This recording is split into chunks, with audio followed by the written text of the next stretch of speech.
ఈ పునరుత్థానపు ఆరాధనకి చేరి వచ్చిన మీ అందరికీ వందనాలు, స్తోత్రాలు చెల్లిస్తూ ఉన్నాను. అందరికీ వందనాలు. గత నెల రోజుల నుండి మనం ప్రార్థిస్తూ ఉన్నాం. హోసన్న 48వ గుడారాల పండుగ నిమిత్తమై గనుక ఈ వారంలో 6వ తారీఖు నుండి 9వ తారీఖు వరకు గుడారాల పండుగ జరగనే ఉన్నది. గుడారాల పండుగ ఆశీర్వాదకరంగా జరుగు నిమిత్తమై మనం ప్రార్థిస్తూ వచ్చాం.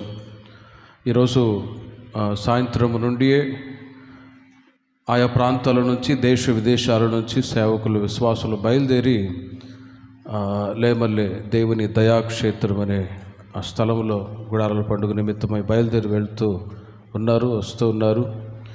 ప్రభు మార్గంలో తోడే ఉండి శుభవంతమైన ప్రయాణాన్ని దయచేయనట్లుగా అందరూ రెండు చేతులెత్తి దేవునికి స్తోత్రాలు చెప్దాం. స్తోత్రం, స్తోత్రం, స్తోత్రం, స్తోత్రం, స్తోత్రం, స్తోత్రం, స్తోత్రం, స్తోత్రం. వచ్చే వారం ఇక్కడ ఆరాధన జరగదు. మనమందరము కూడా గుడారాల పండుగలోనే ఉండబోతూ ఉన్నాం. అక్కడే మనం ప్రభుని ఆరాధించుకోబోతూ ఉన్నాం. హల్లెలూయా. అదేవిధంగా వంటశాలలో పరిచర్య చేసే వాళ్ళ పేర్లు కూడా వ్రాసి ఇచ్చారు. ఇంకా ఎవరైనా ఆసక్తి కలిగిన వాళ్ళు పేర్లు ఇవ్వండి. అదేవిధంగా గుడారాల పండుగలో కూరగాయలు కట్ చేసే దగ్గర వంటశాలలో పరిచర్య చేసే వాళ్ళు ఎవరైనా ఆసక్తి కలిగిన వాళ్ళు గత కొన్ని సంవత్సరాలుగా పరిచర్య అక్కడ చేస్తూ ఉన్నారు. అదేవిధంగా మీరు అక్కడ పరిచర్యలో పాలు పొందండి. తద్వారా దేవుడు మిమ్మల్ని, మీ పిల్లల్ని, మీ కుటుంబాలని దేవుడు అత్యధికంగా ఆశీర్వదించుదురుగాక. మనకిచ్చిన ఈ హోసన్న మినిస్ట్రీ సహవాసము కొరకై మరి ఒకసారి దేవునికి స్తోత్రాలు చెప్దాం. స్తోత్రం, స్తోత్రం, స్తోత్రం, స్తోత్రం, స్తోత్రం, స్తోత్రం. గుడారాల పండుగ నిమిత్తమై కొందరు మనపూర్వకంగా కానుకలు, అదేవిధంగా బియ్యం కూడా ఇచ్చారు. వారి కుటుంబాలని దేవుడు నూరంతలుగా ఆశీర్వదించుదురుగాక. బైబిల్ గ్రంథములో ప్రకటన గ్రంథం 3వ అధ్యాయం 10వ వాక్యాన్ని మనం ధ్యానించుకుందాం. ప్రకటన గ్రంథం 3వ అధ్యాయం 10వ వాక్యం.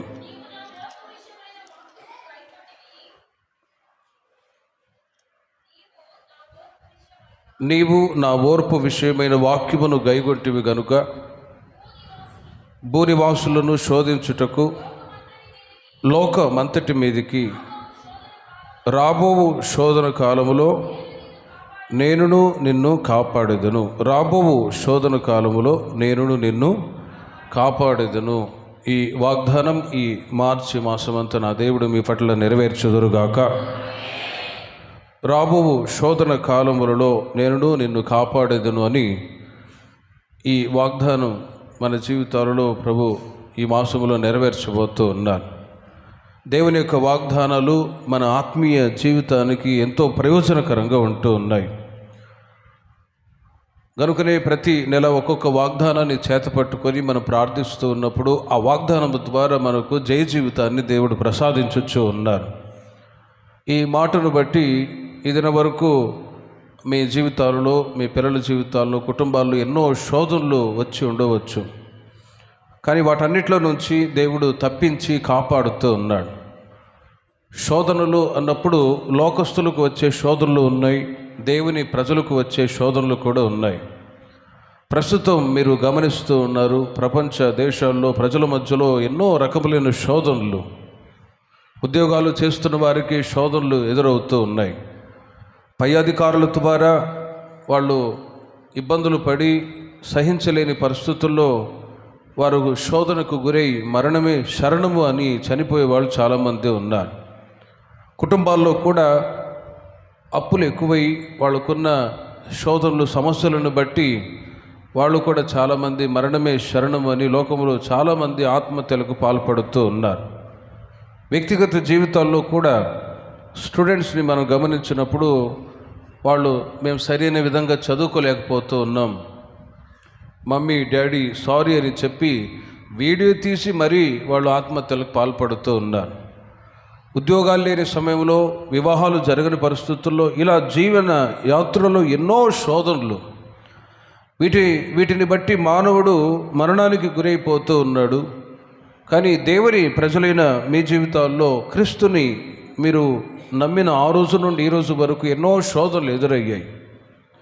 అయినా కూడా ఆయన కృపా హస్తం మీ మీద ఉన్నది కనుక మీకు ఎదురవుతున్న ప్రతి శోధనలో నుండి దేవుడు తప్పించి కాపాడుతూ వచ్చాడు. దేవునికి మహిమ కలుగును గాక. మరణానికి గురి కాకుండా దేవుడు మనల్ని సజీవ లెక్కలోంచి కాపాడుతూ ఉన్నాడు. ఏదే శోధన వచ్చినా ప్రభు పాదాల దగ్గరికి వచ్చి ప్రభు సన్నిధిలో ప్రార్థన చేసుకొని సేవకులకు చెప్పి సమస్యలను ప్రభు సన్నిధిలో పెట్టి ప్రార్థించినప్పుడు సంఘ ప్రార్థనను బట్టి ఎదురయ్యే ప్రతి శోధనలో నుండి దేవుడు ఇదిన వరకు మిమ్మల్ని తప్పించి కాపాడుతూ ఉన్నారు. ఇంకనూ దేవుడు తప్పించి కాపాడుదురుగాక. భయంకరమైన దినాల్లో మనం ఉన్నాం. ప్రతి చిన్న విషయాల్లో కూడా సాతానుడు శోధించి కుటుంబాల్లో కలహాలు తెచ్చిపెడుతూ ఉన్నాడు. నామకార్థం సంఘాల్లో కలహాలు తెచ్చిపెడుతూ ఉన్నాడు. ఉద్యోగాలు చేస్తున్న స్థలాల్లో కూడా పోరాటాలు, ప్రపంచ దేశాల్లోని చిక్కులు తెచ్చిపెట్టి దేశానికి విరోధంగా విరోధభావాలు కలగజేసి మాటల యుద్ధాలు జరుగుతూ ఉన్నాయి. ఆ తర్వాత శోధనలకు గురైపోయి ప్రపంచ దేశాలు కూడా యుద్ధాలు చేసుకొని ఈరోజు వరకు కూడా యుద్ధాలు ముగించలేని పరిస్థితుల్లో కొనసాగుతూనే ఉన్నాయి. ఇలా ప్రతి విషయంలో శోధనలు మానవ జీవితానికి ఎదురవుతూ ఉన్నప్పుడు ప్రజలు లోకంలో కల్లోలమైన పరిస్థితుల్లో కొనసాగుతూ ఉన్నారు. కానీ we are the children of God. మనం దేవుని ప్రజలం కాబట్టి గత సంవత్సరాలన్నీ గత దినాలన్నీ కూడా మీకు ఎదురవుతున్న ప్రతి శోధనలో నుండి దేవుడు తప్పించి కాపాడుతూ వచ్చారు. ఈ వాగ్దానాన్ని బట్టి రాబోయే శోధన కాలంలో ప్రభు మిమ్మల్ని, మీ పిల్లల్ని, మన సంఘస్థులందరినీ దేవుడు కాపాడి నడిపించుదురుగాక. అన్యజనులకి, క్రీస్తుని ఎరగని ప్రజలకు శోధనలు వస్తాయి. వాటిని తట్టుకోలేక అనేకులు ఆత్మహత్యలు చేసుకుంటున్నారు ఈ రోజుల్లో. కానీ దేవుని ప్రజలకు శోధనలు వస్తాయి. కానీ ఆ శోధనలు దేవుని ప్రజలైన వాళ్ళు సహించినప్పుడు దానికి తగిన ఒక రివార్డ్, ఒక ఆశీర్వాదాన్ని కూడా నేను అనుగ్రహిస్తాను అని వాక్యం చెప్తూ ఉంది. యాకోబు రాసిన పత్రిక 1వ అధ్యాయం 12వ వాక్యాన్ని మీరు గమనించండి. శోధన సహించువాడు ధన్యుడు, అతడు శోధనకు నిలిచిన వాడై ప్రభు తన్ను ప్రేమించు వారికి వాగ్దానం చేసిన జీవ కిరీటము పొందును అని ఆ వాక్య భాగంలో చదువుతూ ఉన్నాం. శోధనలు వస్తాయి. మనిషికి రాకుండా పశువులకు రావు కదా. ప్రతి ఒక్కరికి శోధనలు వస్తాయి. కానీ వాటిని సహించాలి. లోక సంబంధమైన మనుషులు వాటిని సహించలేని పరిస్థితుల్లో మరణానికి గురి అవుతూ ఉన్నారు. కానీ దేవుని ప్రజలైన మనకు, సంఘానికి, దేవుని ప్రజలకు చెప్తున్న మాట, శోధన సహించువాడు ధన్యుడు. సహించి వాటిని జయించగలిగితే దానికి తగిన ఒక బహుమతిని దేవుడు ఇవ్వబోతూ ఉన్నాడు. అదియే జీవ కిరీటం. కనుక రక్షించబడి బాప్తిసం తీసుకొని సంఘ సహవాసానికి చేరి వచ్చిన మీ జీవితాల్లో రాబోయే రోజుల్లో ఎటువంటి శోధనలు ఎదురైనా కూడా ప్రభు మీ పక్షమై ఉండి మీకు విజయం అనుగ్రహించుదురుగాక. మరి ఎలాంటి శోధనలు దేవుని ప్రజలకు వస్తాయి, వాటి నుంచి ఎలా దేవుని ప్రజలైన మనం విడుదల పొందాలో ఒక 3-4 విషయాలు క్లుప్తంగా మీకు తెలియచేస్తాను. ఈ మార్చి మాసమంతా ఈ మాటల చేత మీరు ఆత్మీయంగా అభివృద్ధి చెందుదురుగాక. కొరింథీయులకు రాసిన మొదటి పత్రిక 10వ అధ్యాయం 13వ వాక్యములో, కొరింథీయులకు రాసిన మొదటి పత్రిక 10వ అధ్యాయం 13వ వాక్యములో గమనించండి. సాధారణముగా మనుషులకు కలుగు శోధన తప్ప మరి ఏదియూ మీకు సంభవింపలేదు. దేవుడు నమ్మదగినవాడు, మీరు సహింపగలిగినంతకంటే ఎక్కువగా ఆయన మిమ్మల్ని శోధింపబడనీయడు. అంతేకాదు, సహింపగలుగుటకు ఆయన శోధనతో కూడా తప్పించుకొని మార్గమును కలుగజేయును అని కొరింథీ సంఘానికి పౌలు గారు తెలియచేస్తూ ఉన్నారు. మనిషికి శోధనలు వస్తాయి. అందులో ఒకటి సాధారణమైనటువంటి శోధన. కుటుంబంలో, పిల్లల జీవితాల్లో, ఉద్యోగం చేస్తున్న స్థలాల్లో చిన్న శోధనలు సాధారణంగా కలుగుతూ ఉంటాయి. మరి ఆ సాధారణమైన శోధనలు వచ్చినప్పుడు మనిషి చిన్న శోధనకు తట్టుకోలేకుండా మునుపు మీద చెప్పినట్లుగా మరణమే శరణం అనుకుంటాడు. వెంటనే పెద్ద పోలీస్ ఆఫీసర్లు కూడా వాళ్ళకు ఎదురయ్యే చిన్న శోధనను బట్టి వాళ్ళతో ఉన్న ఆ రివాల్వర్ని తీసుకొని వాళ్ళే షూట్ చేసుకొని చచ్చిపోతున్నారు. ఏంటి ఇంత పెద్ద ఉద్యోగస్తుడు ఇలా ఆత్మహత్య చేసుకోవటానికి గల కారణం ఏంటంటే ఏదో ఒక శోధన కుటుంబంలో, లేక పనిచేస్తున్న స్థలాల్లో పై అధికారుల ద్వారా ఇబ్బందో, ఏదో ఒక రకంగా శోధన అనేది మనుషుల జీవితాల్లో చోటు చేసుకొని చనిపోతూ ఉండగా దేవుని ప్రజలైన మనతో వాక్యం చెప్తుంది, సాధారణమైన శోధన మనుషులకి కలుగుతూ ఉంటుంది, కానీ ప్రభు నమ్మదగిన వాడు, శోధనతో కూడా తప్పించుకునే మార్గాన్ని కూడా దేవుడు ఏర్పాటు చేశాడు. మరి ఆ సాధారణమైన శోధనకు గురైన వారు ఎవరు అని ఉదాహరణగా బైబిల్లో గమనిస్తే ఆదికాండం 2వ అధ్యాయము 17వ వాక్యములో మీరు గమనించండి. ఏదైనా తోటలో ఆదాము అవ్వని ఉంచారు. అక్కడ దేవుడు మంచి చెడుల వివేకాన్ని కలుగజేసే ఒక చెట్టును కూడా నిర్మించారు.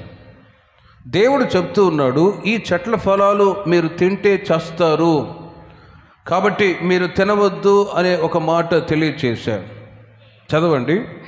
అయితే మంచి చెడ్డల తెలివినిచ్చు వృక్ష ఫలములను తినకూడదు, నీవు వాటిని తిను దినమున నిశ్చయముగా నీవు చచ్చెదవు అని దేవుడు ఒక మాట చెప్పి వెళ్ళిపోయాడు. నెక్స్ట్ సాతానుగాడు వచ్చి ఏమన్నాడు, ఇదిగో అవ్వా, నీవు ఈ వృక్షపు పండ్లను తింటే నీవు చావవు, దేవతవలే అవుతావు అనేసరికి వెంటనే అవ్వ మేఘాల మీదకి వెళ్ళిపోయింది. చచ్చిపోను, నిజమే, దేవతవలే అవుతావు అనేసరికి ఇంకా ఆమెకు శోధనకు గురై ఆ సాతాను యొక్క కుయుక్తులు పడిపోయి తినకూడని ఆ పండ్లను తినట ద్వారా తిన్నది. ఆ తర్వాత తన భర్త అయిన ఆదాముకు కూడా ఇచ్చింది. వెంటనే వాళ్ళిద్దరూ కూడా మేము దిగంబరులము అని తెలుసుకుని పరిగెత్తుకుని వెళ్ళి చెట్ల చాటున దాక్కున్నారు. ప్రతి సాయంత్రం దేవుడు వారిని దర్శించటానికి వారి మధ్యలో వచ్చినప్పుడు, ఆదామా ఎక్కడున్నావు అని అడిగితే అవ్వ ఆదాము ఇద్దరు చెట్ల చాటున దాక్కొని ఉన్నారు. ఎక్కడున్నారు, రండి బయటికి అని అంటే ఇద్దరు ఆకులని వాళ్ళు వస్త్రముగా అల్లికగా కుట్టుకొని ధరించుకొని ప్రభు ఎదుట నిలవబడ్డారు. ప్రభు అడుగుతున్నాడు, ఇదిగో ఎవరు మేము దిగంబరులని చెప్పింది అంటే ఆదాము, ఇదిగో అవ్వ ఈమె తినకూడదంటేనే తిన్నది, అందువలనే మేము దిగంబరులమని తెలుసుకున్నాము అని ఆదాము చెప్తూ ఉన్నాడు. అవ్వను అడిగితే సర్పం నన్ను మోసపుచ్చింది కాబట్టి నేను ఈ పండ్లు తిన్నాను అని ఆదామును అడిగితే అవ్వ మీద నెట్టేశాడు, అవ్వను అడిగితే సర్పం మీద నెట్టేశాడు. ఇలా ఆనాడు ఏదైనా తోటలో వారికి ఎదురైనటువంటి ఆ చిన్న శోధన మధ్యలో వారు ఎవరు కూడా ఒప్పుకోలు చేయలేని పరిస్థితుల్లో లేరు. ఒకరి మీద ఒకరు నేరారోపణ చేస్తూనే వాళ్ళు సమయాన్ని గడుపుతూ వచ్చారు. వెంటనే దేవుని యొక్క శాపం, ఉగ్రత మనిషికి ఎదురైంది.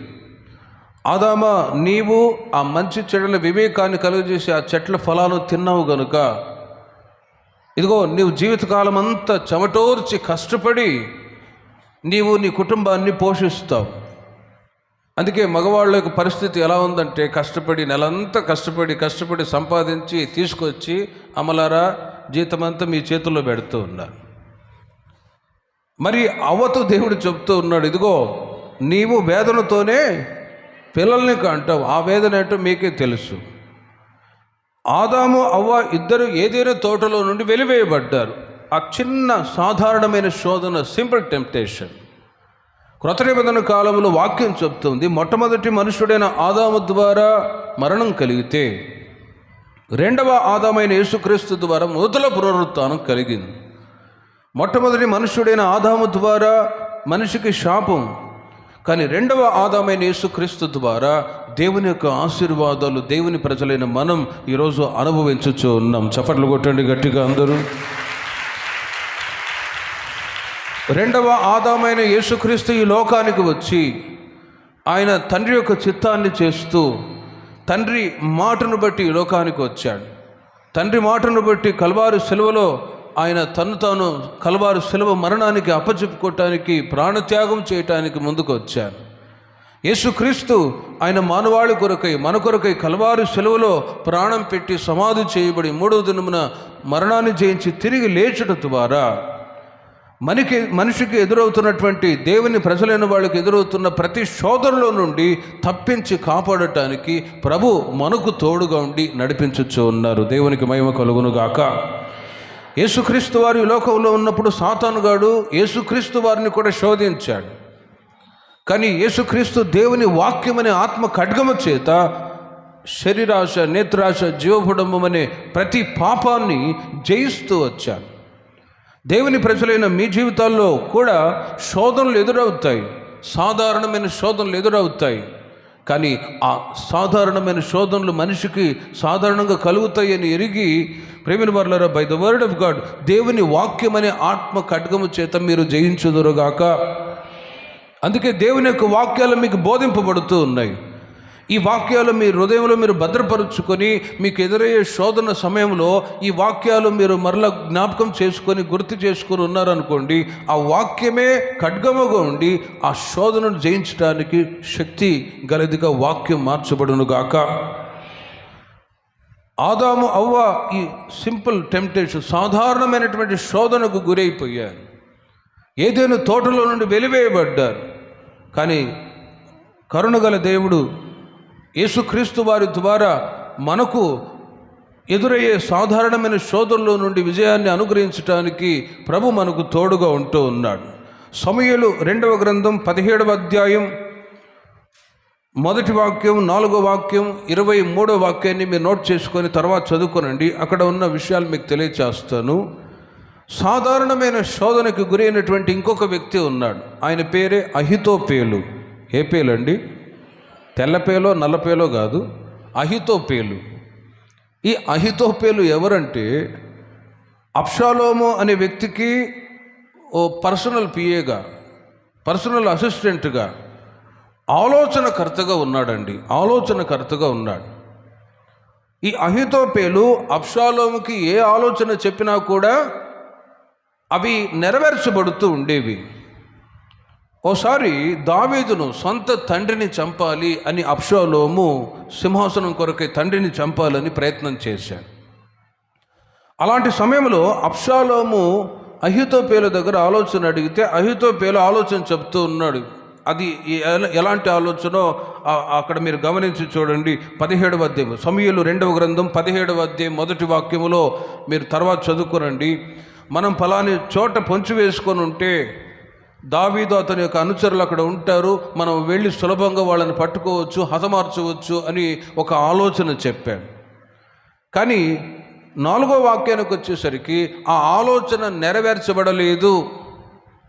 ఆలోచన నెరవేర్చబడకపోగా 23వ వాక్యానికి వచ్చేసరికి అహితోపేలు తన ఆలోచన నెరవేర్చబడలేదు, నేను చెప్పిన మాట జరగలేదు, అహితోపేలు దగ్గర ఎప్పుడు కూడా నేను నామోషిగా ఫీల్ అవ్వలేదు, లేకపోతే నేను చెప్పిన ప్రతి మాట నెరవేర్చబడుతూ ఉండేది, అబ్షాలోము నన్ను మెచ్చుకునేవాడు, ఇప్పుడు ఈ విధంగా నా ఆలోచన నెరవేర్చబడలేదని తనకు తానే డిసప్పాయింట్ అయిపోయి తనకు తానే కించపరుచుకొని బలహీనపరుచుకొని ఇంటికి వెళ్ళి గాడిదకు గంతు కట్టి ఊరి వేసుకొని చచ్చను అని రాయబడి ఉంది. ఇది సాధారణమైన శోధన. ఆలోచన నెరవేర్చబడకపోతే ఏమైంది, నెక్స్ట్ టైం ఇంకొకసారి ఆలోచన చెప్పినప్పుడు నెరవేర్చబడుతుంది కదా అనుకోవచ్చు కదా. కానీ ప్రేమిన వర్లరా, మనస్సులో బాధ చెంది బాధపడి ఆ చిన్న విషయానికి అబ్షాలోము ఆ అహితోపేలు ఏం చేశాడు, ఊరి వేసుకొని చనిపోయాడు. ప్రేమిన వర్లరా, ఇలా లోకములో చిన్న చిన్న శోధనలకు, సాధారణమైనటువంటి చిన్న చిన్న విషయాలకు శోధనలకు గురైపోయి చాలామంది చనిపోయేవాళ్ళు ఎంతోమంది ఉన్నారు. కానీ యేసుక్రీస్తు యొక్క రెక్కల చాటున దేవుడు మిమ్మల్ని, మీ పిల్లల్ని దేవుడు భద్రపరిచి కాపాడుతూ ఉన్నాడు. హల్లెలూయా. 91వ కీర్తన 1వ చరణములో మహోన్నతుని చాటున నివసించువాడే సర్వశక్తుని నీడను విశ్రమించువాడు అని వాక్యం తెలియజేసినట్లు మీరు ఆయన రెక్కల చాటున భద్రపరచబడి ఉన్నారు. కాబట్టి శోధనలు, ఇబ్బందులు, సమస్యలు ఎదురైనా కూడా వాటన్నిటిలో నుంచి దేవుడు తప్పించి కాపాడటానికి ఆయన శక్తివంతుడుగా ఉన్నాడు. మరి ఈ సాధారణమైన శోధన జయించడానికి దేవుని ప్రజలైన వాళ్ళు ఏం చేయాలో తెలుసునా? 143వ కీర్తన 8వ చరణంలో కీర్తనాకారుడు చేసిన పని మనం చేయాలండి. 143వ కీర్తన 8వ చరణం. నీ యందు నేను నమ్మిక ఉంచి ఉన్నాను, ఉదయమున నీ కృపా వార్తను నాకు వినిపింపుము, నేను నడవవలసిన మార్గము నాకు తెలియచేయుము. నీ వైపు నా మనసు నేను ఎత్తుకొనుచున్నాను, నేను నడవవలసిన మార్గము నాకు తెలియచేయము అని కీర్తనాకారుడు తెలియచేస్తూ ఉన్నాడు. అక్కడ ఉదయమున నీ కృపా వార్తను నాకు వినిపింపుము అంటాడు. దేవుని ప్రజలైన మీరు ప్రతిరోజు ఉద్యోగం పనులు చేయటానికి వెళుతూ ఉన్నారు. ఆ రోజంతా ఏ శోధనకు గురి అవ్వకుండా మీరు క్షేమంగా వెళ్ళి క్షేమంగా లాభాన్ని సంపాదించుకొని రావాలి అంటే ఈ మార్చి మాసం అంతా ప్రతి ఉదయాన్నే మీరు లేచి కృపావార్తని దేవుని సన్నిధిలో మీ ఇంట్లో ప్రార్థన చేసుకొని దేవుని స్తుతించి ఆ తర్వాత మీరు పనికి వెళ్ళి చూడండి. ఆ రోజంతా దేవుని యొక్క సన్నిధి మీతో కూడా నడిపించబడునుగాక. ఆ రోజంతా ఏ సాధారణమైనటువంటి చిన్న శోధనలు కూడా రాకుండా దేవుడు ఈ మాసమంతా మిమ్మల్ని తప్పించి కాపాడుదురుగాక. ఉదయాన్నే లేచి ప్రార్థన చేసుకొని వెళ్ళకపోతేనే శోధనలు వస్తాయి. ఉదయాన్నే లేచి కృపావార్తని దేవుని యొక్క స్వరాన్ని మీరు దేవునితో మాట్లాడితే దేవుడు మీతో మాట్లాడే అనుభవాన్ని బట్టి ప్రేమిన వర్లరా ఆ రోజంతా ఎలాంటి శోధన రాకుండా దేవుడు తప్పించి కాపాడుతాడు. నా ఒక అనుభవాన్ని మీకు చెప్తాను. నేను కర్నూలులో సేవ చేసేటప్పుడు ఆ రోజుల్లో హడావుడిగా చాలా ఎక్కువ పరిచర్య ఉండి ఉదయం ఉపవాస ప్రార్థనలు, ఆ తర్వాత మరలా సాయంత్రం సభలు, హడావుడిగా బిజీగా ఉండేవాళ్ళు. ఒకరోజు ఏం జరిగిందంటే హడావుడిగా మీటింగ్కి వెళ్ళాలి, ఉదయం ఉపవాస ప్రార్థనకు వెళ్ళాలి, ఒక 40 కిలోమీటర్స్ బండి మీద వెళ్ళిపోవాలని ఇక హడావుడిగా నేను నాతో ఉన్న తమ్ముడు ప్రార్థన చేసుకోకుండా వెళ్ళిపోయామండి. జరిగింది ఏంటో తెలుసిన, ఆ ప్రాంతానికి వెళ్ళాము, ఉపవాస ప్రార్థన ఏర్పాటు చేసాం, అక్కడ ప్రార్థన జరిగింది. రిటర్న్ వచ్చే సమయంలో ఓ 4-4:30 గంట సమయానికి స్కూల్ అప్పుడే పిల్లలు వదులుతూ ఉన్నారు, ఇంటికి వదిలేశాను. వాళ్ళలో 2 పిల్లలు ఆడుకుంటూ బండి డ్రైవ్ చేస్తున్నారా వచ్చి ఆ బండి చక్రం దగ్గర తగిలారు. పెద్ద యాక్సిడెంట్ అవ్వలేదు. గట్టి కేకలేసి, ఇక చిన్నపిల్లలు కదండి, గట్టి కేకలేసి కింద పడిపోయారు. ఇక చుట్టుపక్కల కొంతమంది చూస్తున్నారు, ఇదే ఛాన్సర్ అని చెప్పి వాళ్ళు వచ్చి అమ్మో అమ్మాయికి యాక్సిడెంట్ అయిందో, కాలు విరిగిందో, ఎముక విరిగిందో అని గగ్గోలు పెట్టాను. నేను అంటాను ఆ అమ్మాయికి ఏం కాలేదు, లేమలే ఏమైనా అయిందంటే ఏం కాలేదు అంకుల్ అంటది. వీళ్ళు చూడండి ఏదో అయింది, ఆ అమ్మాయి ఎముక ఎరిగింది, మీరు అర్జెంటుగా హాస్పిటల్ చూపించాల్సిందే అని చెప్పి 5 మంది వచ్చారా, 10 మంది వచ్చారు, 20 మంది వచ్చారు. సరే హాస్పిటల్కి తీసుకెళ్దాం, పక్కన ఆర్ఎంపీ డాక్టర్ ఉన్నాడు. అక్కడ తీసుకెళ్తే ఆ డాక్టర్ కూడా చెప్పాడు ఏం కాలేదండి అని. వీళ్ళు ఏం చేస్తున్నారో తెలుసునా, లేదు అమ్మాయికి మూగదెబ్బ తగిలింది, కాలు విరిగింటుంది, రేపు పెద్ద అయితే ఎవరు పెళ్లి చేసుకుంటారు ఆ పిల్లనని మరల గొడవ. ఎత్తండి కర్నూలుకి వెళ్ళి పెద్ద హాస్పిటల్ చూపించాలి. ప్రేమిన వాళ్ళ చిన్న విషయానికి ఎంత గోలగోల చేస్తున్నారంటే అప్పుడు ఆలోచిస్తున్నా, ఓ 10 మంది, 20 మంది, 30 మంది, 40 మంది, 50 మంది, 100 మంది దాకా కూడారు ఆ ఊర్లో. అప్పుడు ఆలోచించి ఈ శోధన రావటానికి కారణం ఏంటి? అప్పుడు ఆలోచన వచ్చి ఉదయాన్నే ప్రార్థన చేసుకోలేదు కదా. ఇక వాళ్ళు గగ్గోలు పెడుతున్నారు, కర్నూలుకి తీసుకెళ్దాం, మరి రేపు ఆ పిల్ల పెద్ద అయితే ఆ పిల్ల ఎవరు పెళ్లి చేసుకుంటారు, కాలు ఇరిగింది, అది ఇది అని గోలగోలు చేస్తున్నారు. ఏమైనా అయితే నేను ఖర్చు పెడతానండి, మీరు ఇబ్బంది పెట్టొద్దంటే వాళ్ళు వినలేదు. తర్వాత తెలిసిన విశ్వాసులు వస్తే పంపించేశారు. మరుసటి రోజు వాళ్ళు పాస్టర్ గారు మీరు ఎందుకు ఇబ్బంది పెట్టారు అని వాళ్ళు అడిగితే డబ్బుల కొరకు అలా ఇబ్బంది పెట్టారు అన్న, వాళ్ళని నేను తిట్టాను, ఆ పిల్లలు నా దగ్గర ట్యూషన్కి వస్తారు అని ఆ సహోదరుడు చెప్పాడు. ఆ సమస్య తొలగిపోయింది అనుకోండి. కానీ ఈ శోధన రావటానికి మెయిన్ కారణం ఏంటో తెలుసునా, ఎర్లీ మార్నింగ్ ప్రార్థన చేసుకొని వెళ్ళకపోవటం చేతనే. నా అనుభవాన్ని బట్టి మీకు చెప్తూ ఉన్నాను. కాబట్టి ప్రియమైన వాళ్ళరా, ఈ మార్చి మాసంలో మీ పనులన్నీ కూడా దేవునికరంగా మార్చబడిన నిమిత్తం ఎన్ని పనులున్నా కూడా వాటిని ప్రక్కన పెట్టి ఉదయాన్నే మీరు ప్రార్థన చేసుకొని 5-6 గంటలకి 4 గంటల నుండి మీరు ఏ సమయమైనా 5-6 గంటలకి మీరు ప్రార్థన చేసుకొని మీరు పనులకు వెళ్ళి చూడండి. మీ చేతి పనులు, ఉద్యోగాలు, వ్యాపారాలు, పాడి పంటలు అన్నిటినీ ఈ జనవరి మాసంలో దీవించి ఆశీర్వదించుదురుగాక. By prayer everything is possible. ప్రార్థన ద్వారా సమస్తము సాధ్యమవుతుంది. అందుకే కీర్తనాకారుడు ప్రతి ఉదయాన్నే నీ కృపా వార్తను ప్రభువా నాకు వినిపింపుము, నేను నడవవలసిన త్రోవను, నేను నడవలసిన మార్గాన్ని నీవు నాకు తెలియపరచు అని అక్కడ ప్రార్థిస్తూ ఉన్నాడు, కీర్తిస్తూ ఉన్నాడు. దేవుని ప్రజలైన మీరు సాధారణమైన శోధనలు ఎదురవుతాయి. అయినా కూడా వాటిని బట్టి మీరు భయపడిన అవసరమే లేదు. ఉదయాన్నే లేచి ప్రార్థన చేసుకొని ప్రభువుని స్తుతించడం ద్వారా దేవుని యొక్క ప్రసన్నత, దేవుని యొక్క సన్నిధి ప్రతిరోజు మీకును, మీ పిల్లలకు, మీ యవన బిడలకి తోడుగా ఉండి నడిపించుదురుగాక. యాకోబు రాసిన పత్రిక 1వ అధ్యాయం 14వ వాక్యములో ఇంకొక మాట మీకు తెలియచేస్తాను. ప్రతివాడు తన స్వకీయమైన దురాశ చేత ఏడవబడి మరులు కోల్పబడిన వాడై శోధింపబడును. దురాశ గర్భము ధరించి పాపమును కనుగా పాపము పరిపక్వమై మరణమును కనును. ప్రేమిని వర్లరా, దురాశతో కూడినటువంటి శోధన. ఆయా సందర్భాల్లో కొందరు అప్పుడప్పుడు అంటూ ఉంటారు, మాకు శోధనలు వచ్చేయండి, అప్పులు ఎక్కువైపోయాయండి, సమస్యలు ఎక్కువ ఉన్నాయి అని అంటారు. మరి వీటికి గల కారణం ఏంటి అని బైబిల్లో మీరు గమనిస్తే వాక్యం చెప్తుంది, ప్రతివాడును తన స్వకీయమైన దురాశ చేత ఏడవబడి మరులు కోల్పబడిన వాడై శోధింపబడతాడు. దురాశ గర్భము ధరించి పాపమును కనుక పాపం పరిపక్వమై మరణాన్ని కంటూ ఉంది అని. దురాశకు సంబంధించినటువంటి శోధనకు గురి అవట చేత ఒక ఉదాహరణ మీకు చెప్తాను. ఆ మధ్య ఒక రైతు ఒక రాజుగారి దగ్గరికి వెళ్ళి అడిగాడట, రాజుగారు 1 ఎకరం పొలం కావాలి, నేను సేద్యం చేసుకొని బ్రతుకుతాను అని అడగటానికి వెళ్తాను అని వెళ్ళి అడిగాడు. రాజుగారు కూడా ఆలోచించి పరీక్షించి నీకు ఎంత పొలం కావాలి అని అడిగాడు. వెంటనే వీడికి దురాశ పుట్టి రాజుగారు ఎంత కావాలని అడిగాడు కదా, ఎక్కువ అడుగుదామని చెప్పి రాజుగారు మీరు ఎంత ఇస్తే అంత అని అన్నాడు. సరే, ఈ భూమి మొత్తం నీ ముందు ఉంది కదా, నువ్వు 1 అరగంటలోపు పరిగెత్తుకొని వెళ్ళి మరలా నా దగ్గరికి తిరిగి వచ్చినట్లయితే నువ్వు ఎంత దూరం పరిగెడతావో ఆ పొలం మొత్తం నీదే, పరిగెత్తు అన్నాడు.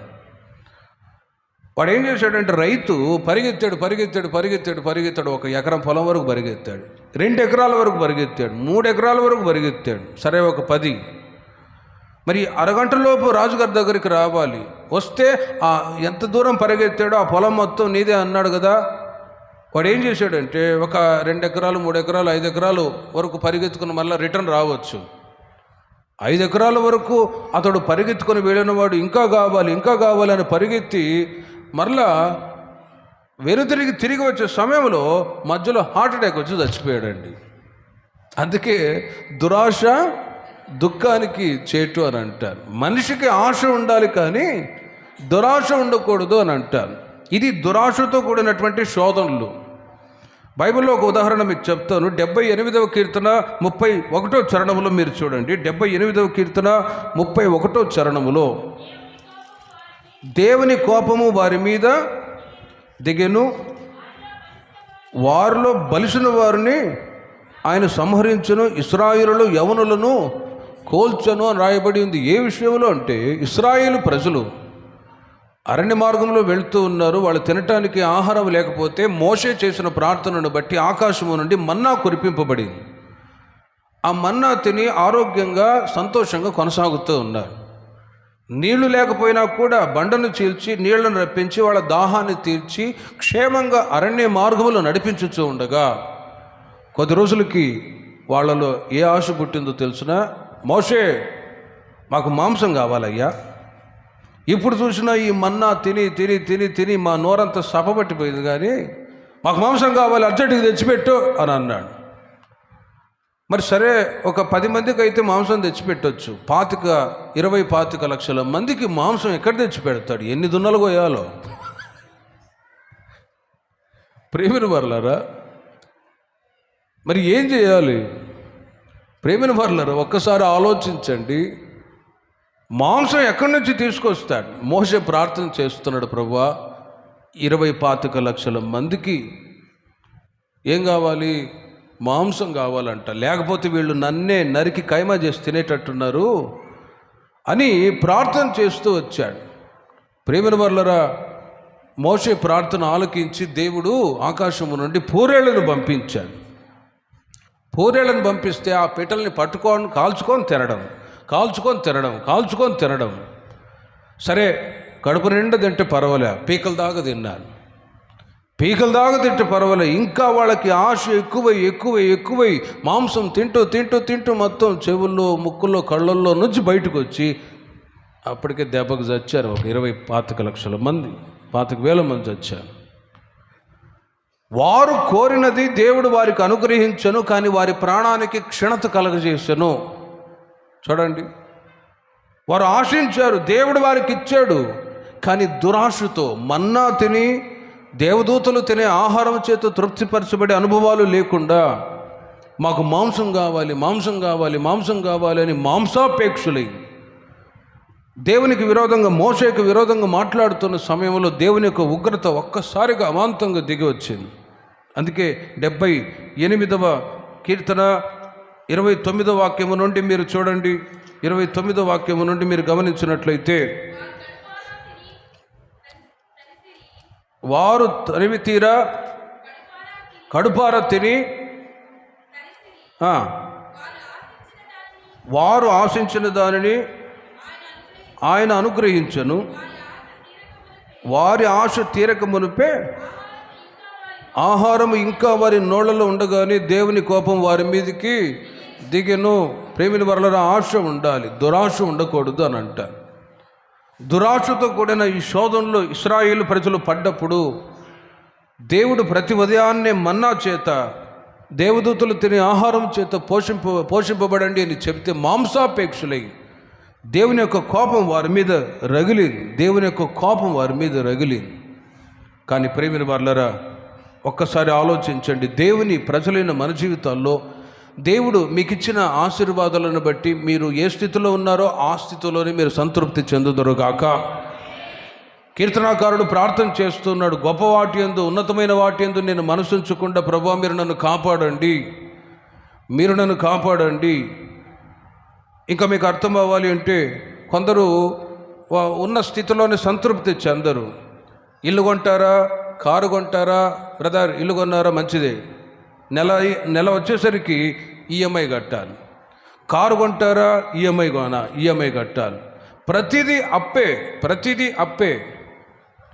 మరి అప్పులు చేసి, ఎందుకు అప్పులు చేశారంటే, పలానా వాళ్ళు ఇల్లు కట్టుకున్నారు, మేము కూడా కట్టుకోవాలి, పలానా వాళ్ళు కారు తీసుకున్నారు, మేము కూడా తీసుకోవాలి. అప్పు లేకుండా ఒకవేళ కట్టుకుంటే మంచిదే, తీసుకుంటే మంచిదే. కానీ ఎవరినో చూసి, ఎవరినో ఫాలో అయ్యి అక్కడ సరైన ఒక వసతులు లేని పరిస్థితుల్లో అప్పులు చేసి చాలామంది దురాశకు చోటిచ్చి ఇంకా దురాశకు సంబంధించిన శోధనలు అన్నప్పుడు ఉన్న స్థితిలో కాకుండా ఇంకా ఎక్కువగా సంపాదించాలి, ఇంకా అధికంగా కూడబెట్టాలి అని ఆశపడి చివరికి ప్రాణాలు కోల్పోయే వాళ్ళు చాలామంది ఉన్నారు. గలతీయులకు రాసిన పత్రిక 5వ అధ్యాయం 24వ వాక్యంలో కూడా క్రీస్తు యేసు సంబంధులు శరీరమును దాని ఇచ్చలతోనూ దురాశలతోనూ సిలువ వేసి ఉన్నారు అని వాక్యం చెప్తోంది. యేసుక్రీస్తు కల్వారి సిలువలో తన ప్రాణాన్ని త్యాగం చేశారు. క్రీస్తు యేసు సంబంధులు శరీరమును దాని ఇచ్చలతోనూ దురాశలతోనూ సిలువ వేసి ఉన్నారు. మనిషికి కలిగే ప్రతి లోక సంబంధమైన ఆలోచనలన్నీ కూడా అవి నిగ్రహించబడి సిలువ వేసే పరిస్థితి, క్రీస్తు కొరకు నేను జీవించుచున్నాను అని జీవితంలో ఎదురయ్యే ప్రతి లోక సంబంధమైనటువంటి చెడు స్వభావాలు, చెడు కార్యాలన్నీ కూడా సిలువ వేయబడ్డప్పుడే ఆ దురాశతో కూడిన శోధనలను కూడా జయించడానికి అవకాశం ఉంటుంది. దేవునికి మహిమ కలుగునుగాక. హల్లెలూయా. లోక సంబంధమైన ఆశీర్వాదాలు, డబ్బు, ఆస్తి విస్తరించే కొలది మనిషి తుచ్చమైన అభిలాషలను పడిపోవటానికి కూడా అవకాశం ఉంటుందండి. అందుకే భక్తుడు ప్రార్థన చేస్తాడు, ప్రభువా నాకు ఎక్కువ డబ్బు వద్దు, ఒకవేళ ఎక్కువ డబ్బు ఉందనుకో నిన్ను దూషించి నీకు వ్యతిరేకంగా నేను నడుస్తానేమో. ఎక్కువ పేదరికం వద్దు. పేదరికం వస్తే ఆకలికి తట్టుకోలేక నేను దొంగతనం చేసి నీ నామానికి అవమానం తెస్తానేమో. కాబట్టి మధ్యతరగతి కుటుంబంగా ఉండేటట్లే నాకు సహాయం దయచేయి అని అంటాడు. హల్లెలూయా. మిడిల్ క్లాస్ ఫ్యామిలీగా మధ్యతరగతి కుటుంబంగా ఉండేటట్లే నాకు దయచేయని అంటాడు. కాబట్టి ప్రియమైన వాళ్ళరా, దురాశతో కూడినటువంటి శోధనలకు గురి అయి చాలామంది అప్పులు చేసుకొని కుటుంబాలుగా సాఫ్ట్వేర్ జాబ్ చేస్తున్న వాళ్ళని గమనిస్తారు. అప్పులు ఎక్కువైపోయి కుటుంబంలో భార్య పిల్లలను కూడా చంపి తాను కూడా చచ్చిపోయాడనే వార్తలు ఎన్నో వినబడుతూ ఉంటాయి. కానీ దేవుని ప్రజలైన మీరు మీకున్న స్థితిలోనే మీరు సంతృప్తి చెంది ఉందరుగాక. అప్పుడే ఆ దురాశతో కూడిన శోధనల నుండి విజయాన్ని పొందగలరు. మత్తయి సువార్త 18వ అధ్యాయము 8-9 వాక్యాల్లో మీరు గమనించినట్లయితే, దేవుని ప్రజలైన వాళ్ళు దురాభిమాన పాపములో పడిపోకుండా, లోక సంబంధమైన కార్యాలకి చోటు ఇవ్వకుండా, దురాశతో కూడినటువంటి శోధనలకు గురి అవ్వకుండా ఉండాలి అంటే వారి యొక్క అవయములను ప్రతిష్ఠించాలి అని యేసుక్రీస్తు వారు చెప్తూ ఉన్నారు. నీ కన్ను నిన్ను అభ్యంతరపరచిన యెడల దాని పెరికి నీ యొద్ద పారువేయము. చూడండి, ఇక్కడ ఓ ప్రతిష్టతో కూడిన మాట యేసుప్రభు వారు చెప్పారు. ఒక వ్యక్తి దొంగతనం చేస్తూ ఉన్నాడు. దొంగతనం చేయటానికి అతని చేతులు మానట్లేదు. ఎక్కడ దొరికితే అక్కడ వెళ్ళి పిక్ ప్యాకెట్ చేస్తాడు. దొంగతనం చేయటానికి మానట్లేదు. ప్రభు నమ్ముకున్నాడు, మందిరానికి వస్తూ ఉన్నాడు. అయినా కూడా అతనికి మార్పు రానప్పుడు, అంటే చెయ్యి నరికి వేసుకోమనా, కన్ను పొడుచుకోమనా కాదు కదా. ఈ మాట భౌతికంగా కాదు కానీ ఆత్మీయంగానే యేసుక్రీస్తు వారు చెప్పారు. నీ కన్ను నిన్ను అభ్యంతరపరిచిందా, ప్రతిష్ఠించు. ప్రభువా, చెడుతనాన్ని చూడకుండా నా కంటిని నేను కాపాడుకుంటాను, ప్రతిష్ఠిస్తాను అని కంటితో మీరు ప్రతిష్ఠ చేయుదురుగాక. ప్రతి విషయంలో ఓ ప్రతిష్ఠింపబడిన అనుభవం కలిగి ఉండాలి అని వాక్యం చెప్తుంది. అప్పుడే దురాశతో కూడిన శోధనలకు గురి అవ్వకుండా దేవుడు ప్రతి ఒక్కరిని కాపాడుదురుగాక.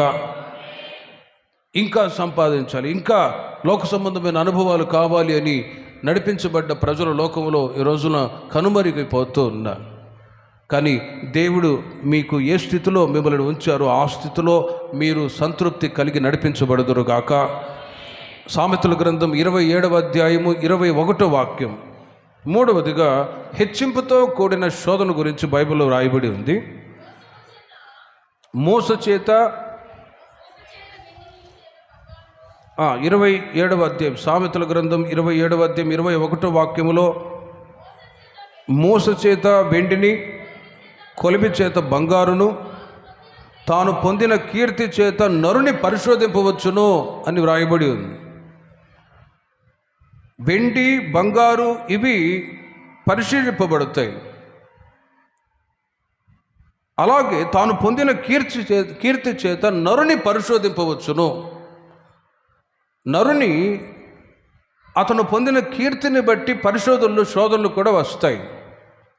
హెచ్చింపుతో కూడిన కీర్తిని బట్టి పరిశోధనలు కూడా వస్తాయి అని వాక్యం చెప్తుంది. రెండు రకాలుగా మనిషి హెచ్చింపు లేక కీర్తిని పొందాలని ఆశపడుతూ ఉంటాడు. ఒకటి భౌతికంగా, రెండవది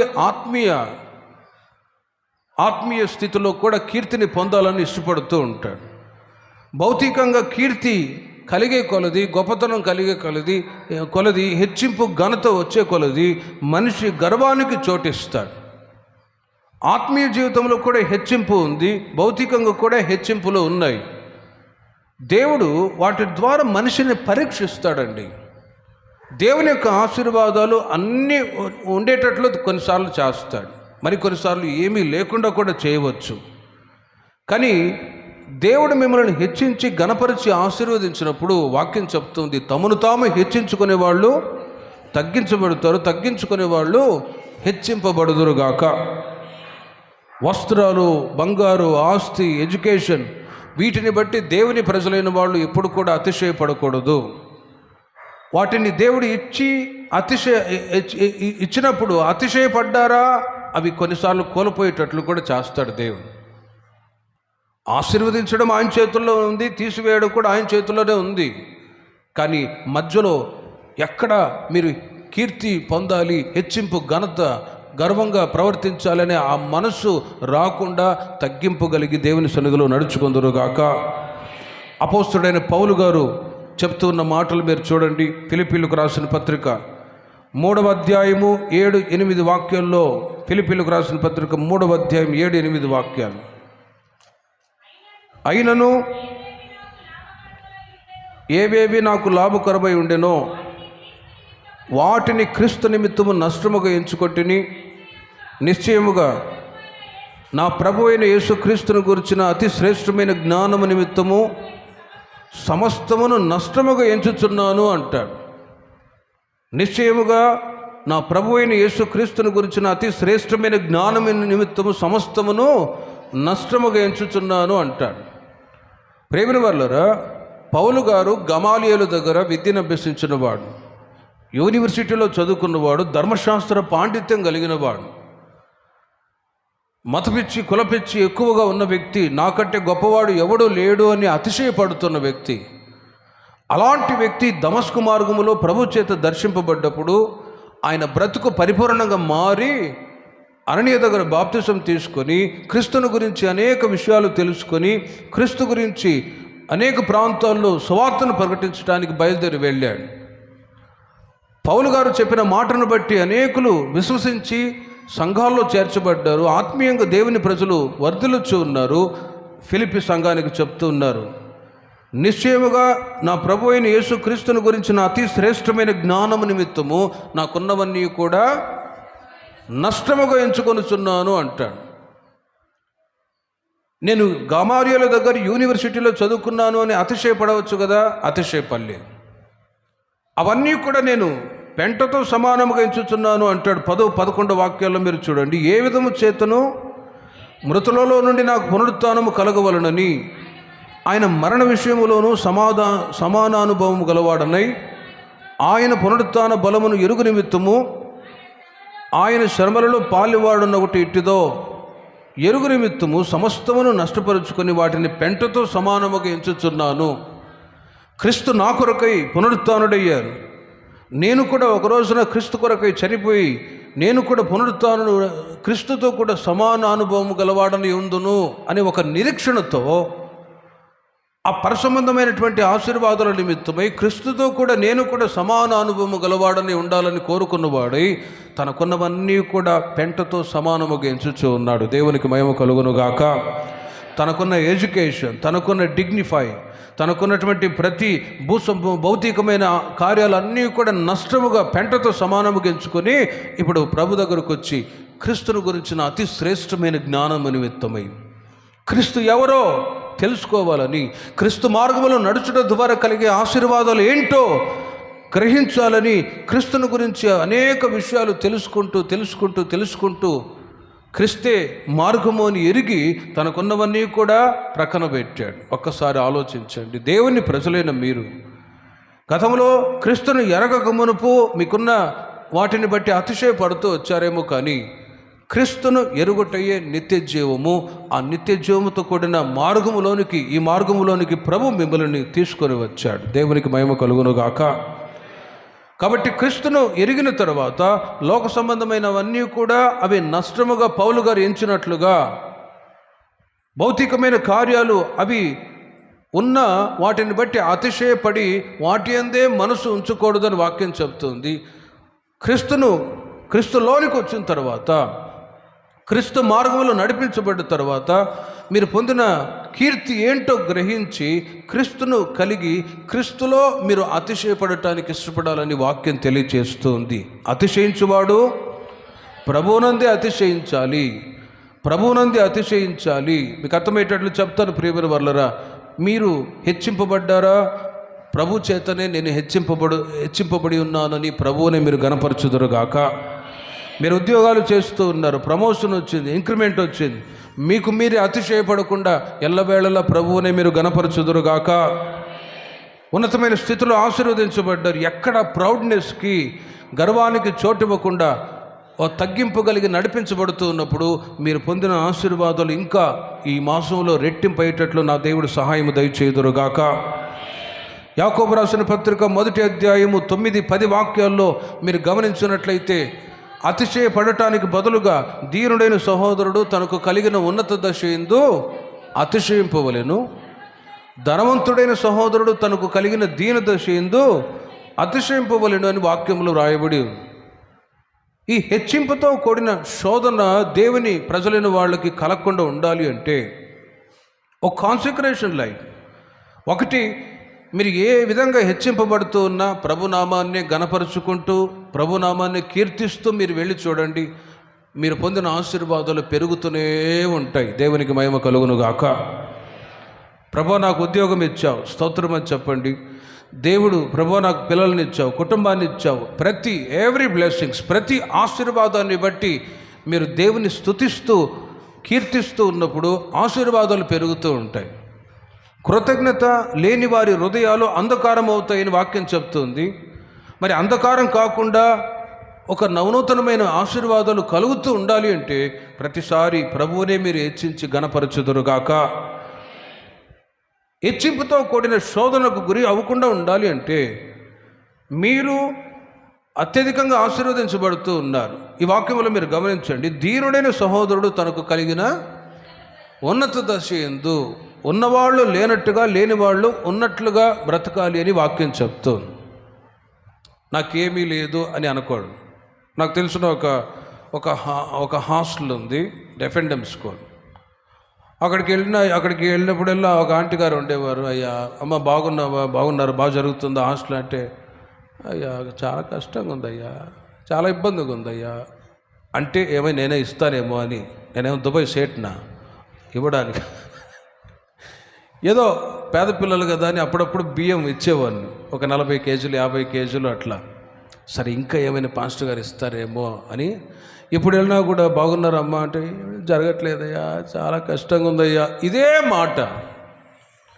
ప్రియమైన వాళ్ళారా, దేవుని ప్రజల జీవితాల్లో బలహీనపరుచుకునే మాటలు, కించపరుచుకునే మాటలు ఎప్పుడు కూడా మాట్లాడకూడదండి.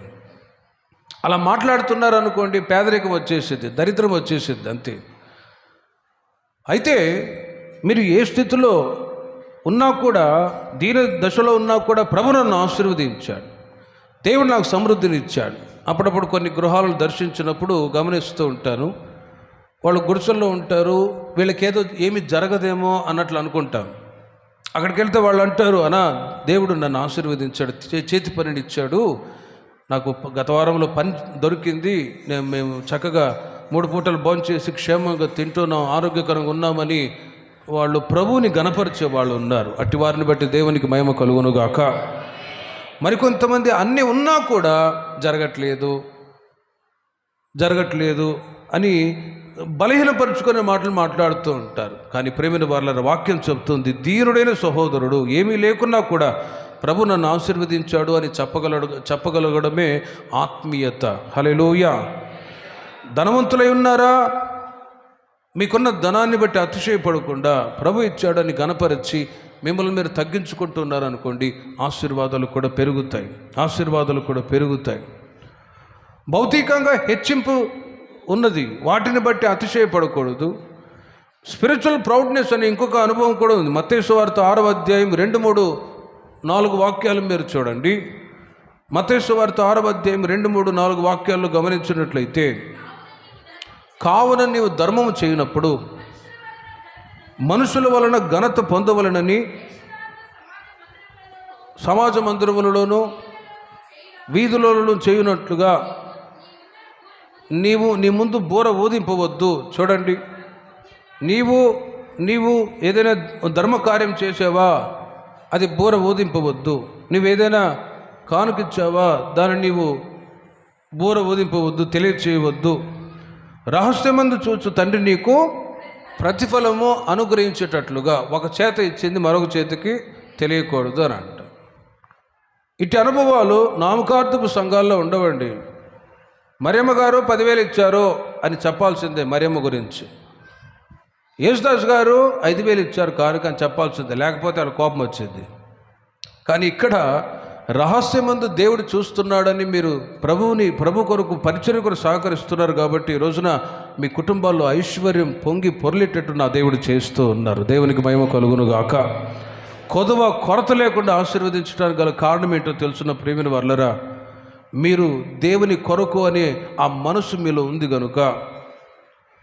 యోహాను రాసిన 3వ పత్రిక 2వ వాక్యం 4వ వాక్యాన్ని మీరు గమనించినట్లయితే, భౌతికంగా హెచ్చింపుతో కూడిన శోధనలకు దేవుని ప్రజలు గురి కాకుండా ఉండాలి అంటే ప్రభువుని గణపరుస్తూ రావాలి.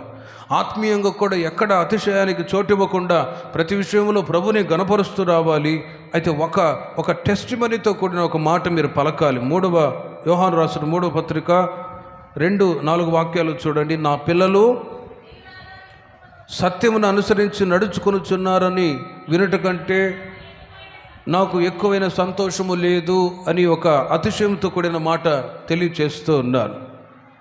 సంఘాన్ని గురించి, దేవుని పిల్లల గురించి, నా పిల్లలు సత్యమును అనుసరించి నడుచుకొనుచున్నారని వినుట కంటే నాకు ఎక్కువైన సంతోషము లేదు.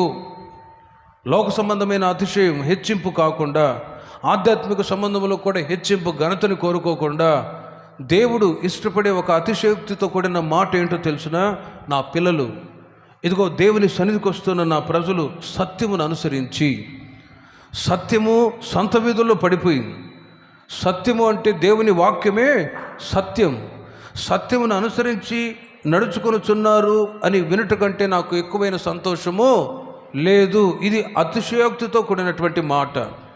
కాబట్టి సంఘ సహవాసములో దేవుని ప్రజలైన మీరు ఎన్నో సంవత్సరాలుగా దేవుని యొక్క సత్యాన్ని, వాక్యాన్ని విని మీ జీవితాలని కట్టుకుంటూ మీరు నడిపించుకుంటూ ఉన్నారు. ఈ మార్చి మాసంలో కూడా దేవుడు తన ఆలోచన చేత మిమ్మల్ని, మీ పిల్లల్ని నడిపించుదురుగాక.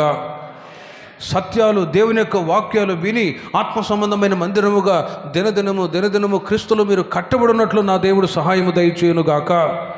భౌతిక కార్యాలను బట్టి, ఆత్మ సంబంధమైన కార్యాలను బట్టి అతిశయపడి గర్వానికి చోటిచ్చి పొందుకున్న ఆశీర్వాదాలు పోగొట్టుకునే పరిస్థితుల్లో కాకుండా, క్రీస్తును కలిగి ఉండే అనుభవమే గొప్పది అని ప్రభువులో ఉంటున్నాననే ఆ అతిశయం మీలో ప్రతి ఒక్కరికి కలుగునుగాక.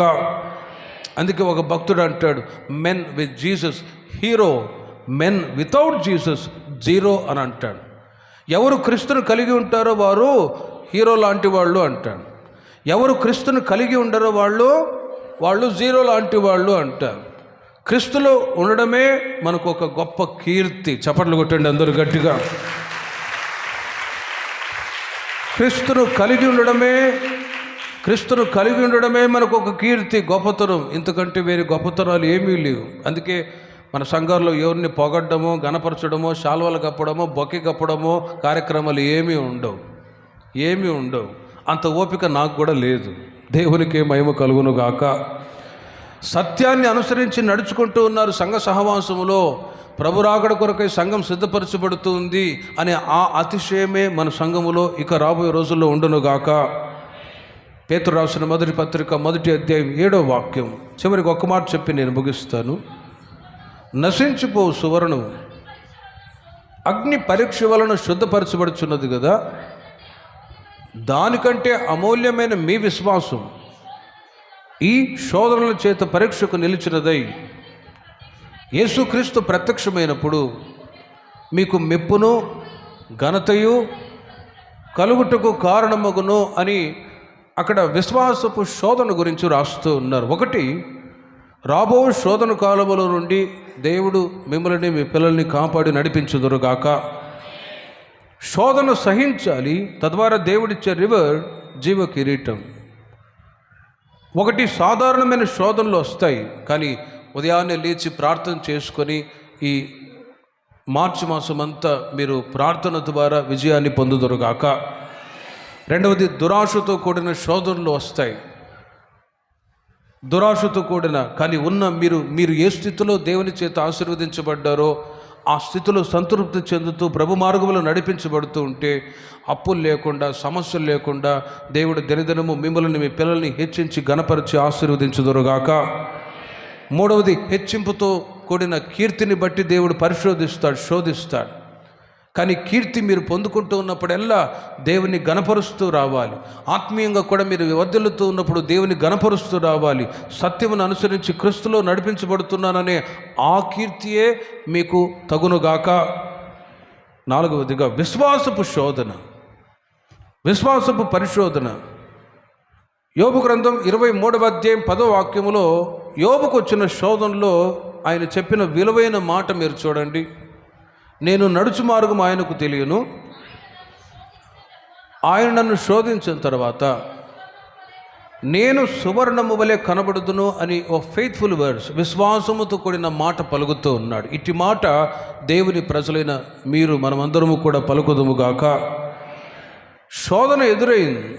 ఈ పునరుత్థానపు ఆరాధనకు చేరి వచ్చిన మీరు ఏ శోధనలో ఇక్కడికి వచ్చారో మీకు తెలుసు. ఎలాంటి సమస్యలతో ఎలాంటి శోధనలు మీకున్నాయో మీకు తెలుసు. మరి ఆ శోధనలోనే మీరు నశించిపోకుండా దేవుడు కాపాడి నడిపించుదురుగాక. అందుకే దేవుడు మిమ్మల్ని ఇక్కడ తీసుకొని వస్తూ ఉన్నాడు. శోధనలు ఎదురయ్యాయి యోబు జీవితంలో.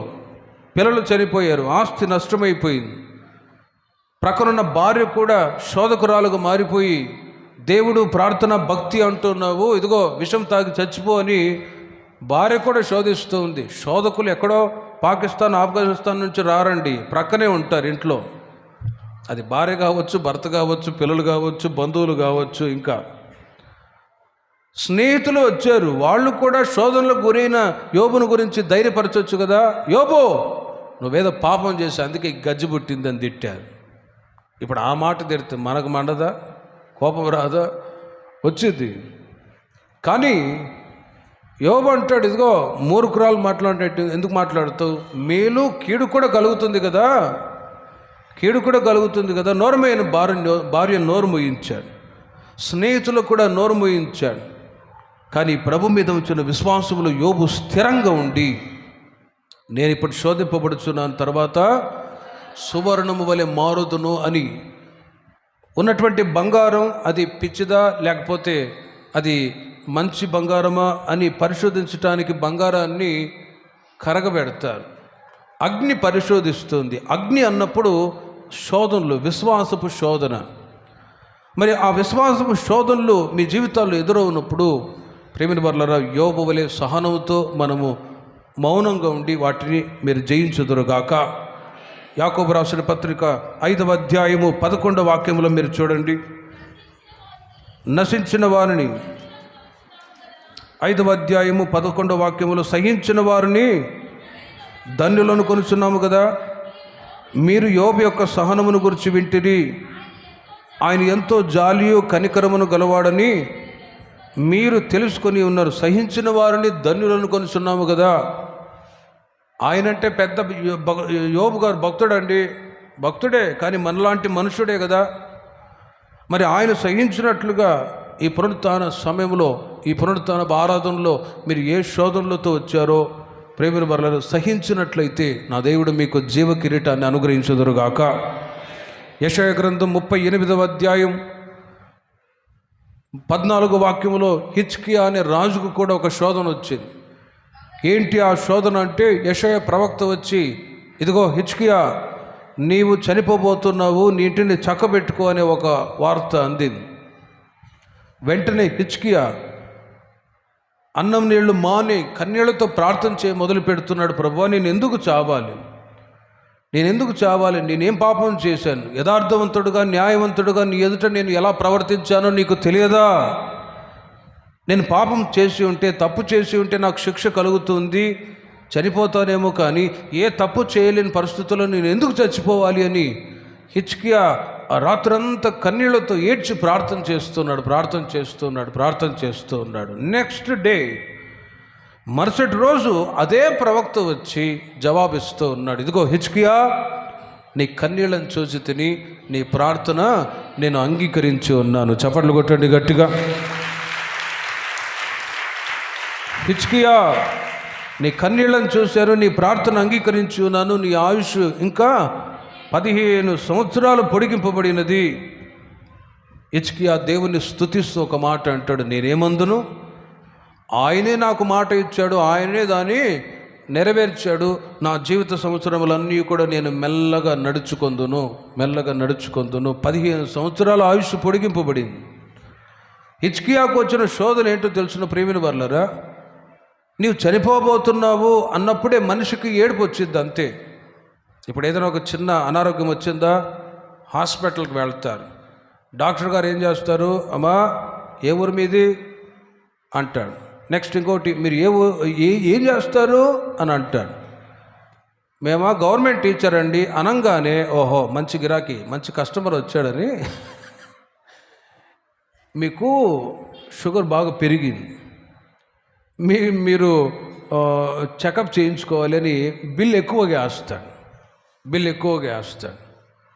దానికి తోడు భయం అనేది ఆవరించింది. నేను చచ్చిపోతానేమో. నెగిటివ్ వర్డ్స్ని బట్టి మనిషి బలహీనం అవటానికి అవకాశం ఉంటుంది. ప్రేమను బర్లరా, నువ్వు మరణం అవ్వబోతున్నావు అనగానే చూడండి, ఖచ్చితంగా ఎవరికైనా ఏడుపు వచ్చేది, బాధ. కానీ హిజ్కియా ఏడ్చాడు, బాధపడ్డాడు. తనకు కలిగిన విశ్వాసపు పరీక్ష ఏంటో తెలుసిన, తనకు కన్నీటి ప్రార్థన నేర్పించటానికి హిజ్కియాకు విశ్వాసపు పరిశోధన వచ్చిందండి. దేవునికి మహిమ కలుగును గాక. అంతవరకు ప్రార్థన చేసేవాడే, కన్నీటి ప్రార్థనను నేర్పించటానికి ఒకసారి ఆలోచించండి. కన్నీటి ప్రార్థన నేర్పించటానికి ఆత్మీయ జీవితంలో దేవునితో ఇంకా సన్నిహితమైన సహవాసం కలిగి ఉండ నిమిత్తమై హిజ్కియాకి ఆ విశ్వాసపు శోధన ఎదురైంది. కాబట్టి ప్రేమిని వర్లరా, నువ్వు మరణమవబోతున్నావు, నీకు అనారోగ్యాలు వచ్చాయి, బలహీనతలు వచ్చాయని ఎవరు ఎంతమందో చెప్పినా కూడా మీరు వినవద్దు. నా యేసయ్య మీకు ఆయుష్ను పొడిగించి కాపాడుదురుగాక. ఆయుష్ అనేది దేవుని చేతుల్లో ఉంది. ఆయనే మనల్ని కాపాడేవాడు, ఆయనే రక్షించేవాడు. హిజ్కియా యొక్క ఆయుష్ 15 సంవత్సరాలు పొడిగింపబడింది. ఆ 15 సంవత్సరాలన్నీ ప్రభువుతో కన్నీటి ప్రార్థన చేసుకొని తనకు ఎదురయ్యే ప్రతి శోధనలో, యుద్ధాల్లో జయం పొందుకుంటూ ముందుకు కొనసాగుతూ వచ్చాడు. మత్తయి సువార్త 26వ అధ్యాయము 41వ వాక్యములో యేసుక్రీస్తు వారు చెప్తూ ఉన్నాడు, ఇదిగో శిష్యులారా, మీరు శోధనలో ప్రవేశించకుండా మెలకువతో ప్రార్థన చేయుడి. మెలకువగా ఉన్న వాళ్ళందరూ హల్లెలూయా చెప్పండి. బాగా నిద్రపోతున్న వాళ్ళు కూడా హల్లెలూయా చెప్పండి. అదిగో వెనక ఎవరో 10 మంది ప్రార్థన చేసుకుందాం. విన్న వాక్యాన్ని బట్టి ఒక 2 నిమిషాలు ప్రార్థన చేసుకుందాం. బలలో పాలు పొందబోతూ ఉన్నాం. రాబో శోధన కాలమందు నేనును నిన్ను కాపాడేదను అని ప్రభు మనతో చేసిన వాగ్దానాన్ని విశ్వసించి అందరూ ప్రార్థన చేసుకోండి. ఎవరికి వాళ్ళే. శోధన సహించేవాడు ధన్యుడు, జీవ కిరీటాన్ని పొందుతాడని వాక్యం చెప్తోంది. ఎవరికి వాళ్ళు ఒక 2 నిమిషాలు అందరూ ప్రభువా, రాబోయే దినాల్లో ఎదురయ్యే ప్రతి శోధనలో నుంచి మీరు నన్ను తప్పించి కాపాడండి అని అడుగుదాం. నోరు తెరిచి అందరూ ప్రార్థన చేసుకోండి. సాధారణమైన శోధన, దురాశతో కూడినటువంటి శోధన, హెచ్చింపుతో కూడిన శోధనలు వస్తాయి. అయినా కూడా ప్రభువా, ఈ